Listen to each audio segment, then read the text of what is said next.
Well, hello friends! My name is Nick and today we're going to talk about what the influencers aren't telling you about owning and caring for hundreds of houseplants. When the pandemic hit and we were all suddenly cooped up in our homes, the world discovered indoor gardening. And thank goodness they did, because I'm not positive I would have a career if they didn't. Plants almost instantaneously picked up in popularity and people were plant shopping left and right. Certain plants in particular became hot commodities and the girls and the gays were eating it up. Breakfast, lunch, tea, dinner, and dessert. Fueled by online presences like myself, people were enticed to turn their homes into their own little piece of the Amazon rainforest. It was kind of sweet. But there are some things that we, the influencers, left out. Why would we give away all of our secrets? Things are never quite as they seem. When aspects of your life are in the spotlight, you're going to share the good and focus only on the good. Which is fine, by the way. Why would you want to waste time focusing on the negative? Well, that's what we're going to talk about today. I've been growing plants in my home for nearly a decade now.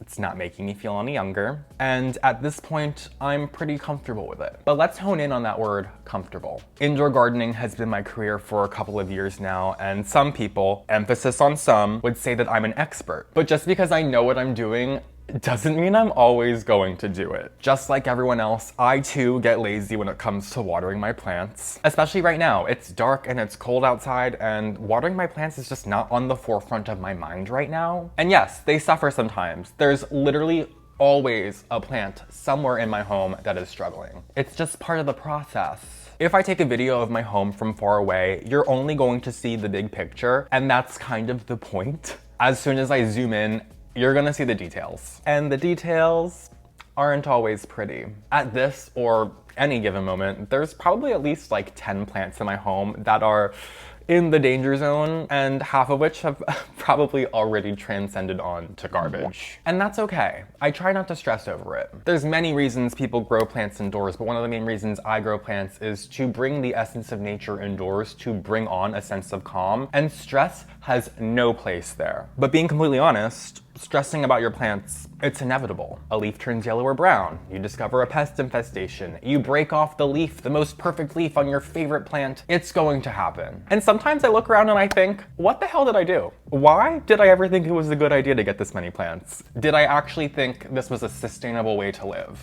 It can get to be a lot, but in those moments, I always try to focus on the good. How amazing my favorite plants look, or how beautifully some of my plants are growing at the moment, or just looking forward to some of my plants growing come the growing season. And that helps me remember why I want all of this in the first place. But circling back to the aforementioned pest infestations, when you grow hundreds of plants in your home, pest problems are inevitable, and they're probably never going to be completely eradicated, unfortunately. If you do grow this many plants in your home and you've gone a couple years without any pest problems, consider yourself a lucky one and prepare, because it's gonna happen at some point. Pest problems are usually going to be started in the home. Most often people are going to assume they brought in an infected plant from the plant nursery, but that's usually not the case, although it can completely happen. But usually in those conditions, the plants are going to be very healthy. It's once they move to the home and they're put under these conditions that causes them a lot of stress, they're going to send out signals to the pest that they can smell out like good barbecue. And they're gonna make their way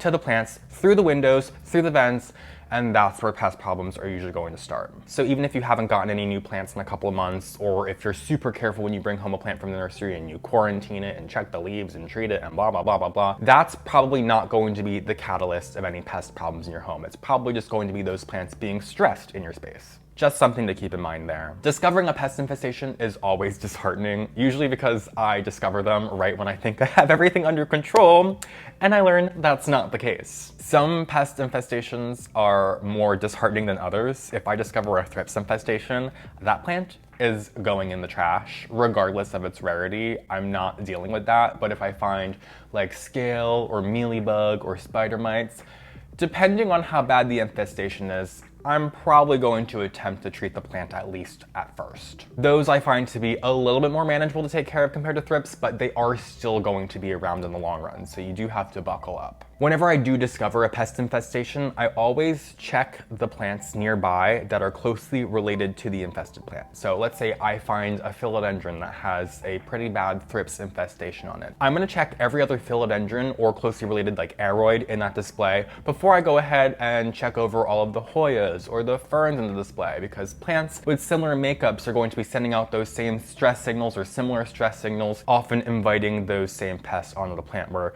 the Hoya next to it might not be as stressed out and it might not be sending out those signals, and the thrips might just avoid it in general. So there are some specificities when it comes to dealing with pests, but that is the one thing I noticed that I feel like really isn't talked about that often. Like mealybug, for example. If I have a Hoya that's covered in mealybug, the Hoyas around it are also going to be covered in mealybug, but the philodendron or the monstera that's also sitting next to it, there's a good chance it could be clean. Will I still check it? Yes, but I'm gonna focus on those other plants before I focus on the plant that's probably not going to be part of the problem. It does feel nearly impossible at this point to stay on top of pest problems, and it's probably gonna stay that way, unfortunately. I've used beneficial insects to try to control them, although those insects have bitten me, as I've talked about in the past, so I don't really like to use them. It's just feeling more and more like a lost cause. But it's never the end all for me. I'm still going to try to control the pests. And going forward, I feel like the more and more I get into indoor gardening, I'm just realizing how much I want to keep plants in my home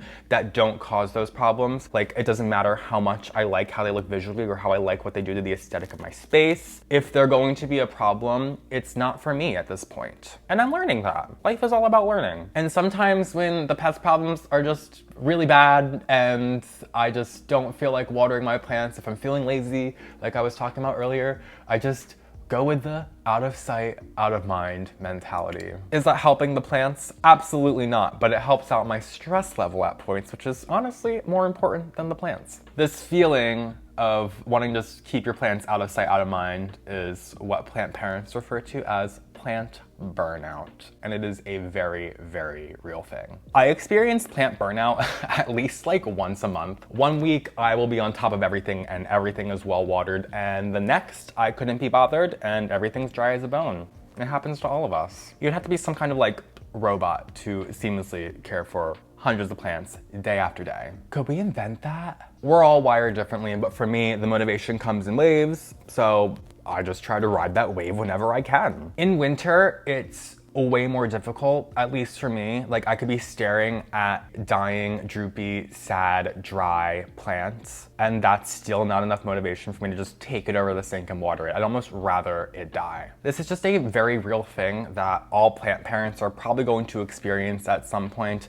I experience it, and I'm sure every other content creator in this field does too. And you don't have to have hundreds of plants for plant burnout to set in. Lest we forget, 5 plants is still a lot of plants, depending on the circumstances. Just take it day by day. And if they're really causing you that much stress, get rid of some. It's totally okay. A plant giving you never-ending pest problems? Throw it out. Is a plant just not growing and not bringing you the kind of joy that plants should be bringing you? Give it to a friend. There's no wrong answers here. I feel like the main thing that the influencers love to hide from their audiences is how messy having hundreds of plants is.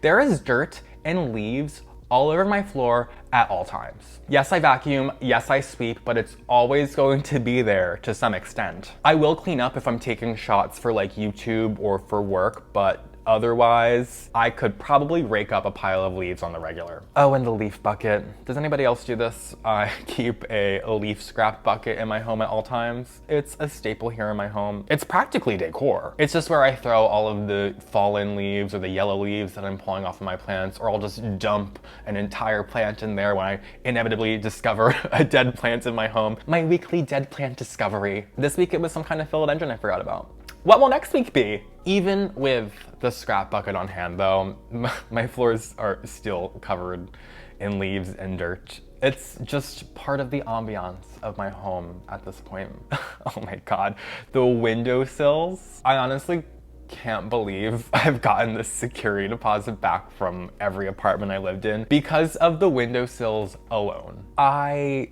destroy them. Every time I move into a new home, I tell myself it's going to be different this time, but it never is. Whether I'm spilling water or the planter itself being in contact with the windowsill just damages the surface, it's abysmal. I do try for at least a month, but then it's a lost cause. But hey, I guess it's nothing a quick coat of some semi-gloss paint can't fix. I could keep on going, but yeah, there's a lot of things the influencers aren't telling you about their large collections. But does it keep me from wanting all of these plants in my home? Absolutely not. I love living in a plant-filled home, especially as a city dweller who grew up in the suburbs in an area surrounded by nature. It just fits me like a glove. A beautiful, expensive Cornelia James satin glove. But that's gonna do it for today's video. Thank you all so much for joining me. If you don't already, you can follow me on TikTok and Instagram at phillyfoliage. Subscribe to my channel if you haven't already. I am back filming content. I am super excited about it actually. It's been nearly a year since I've been filming content regularly here on my YouTube channel. I got my job with Soltech just about a year ago now, and it was difficult for me to balance that with this, and I'm at a point now where I fully feel like I can balance it, and I'm really excited about it. I'm really thrilled about this new style of content that I'm doing. I'm having a lot of fun with it. I hope you guys are enjoying it as well. There is a lot more to come. So thank you so much for your support, and thank you for sticking with me over the last year. I cannot thank you enough, truly. But yeah, on that note, thank you guys again for watching, and I will see you guys next week. Have a great day. Muffin, you coming to say hello? She just wanted to say hello right before we're done filming.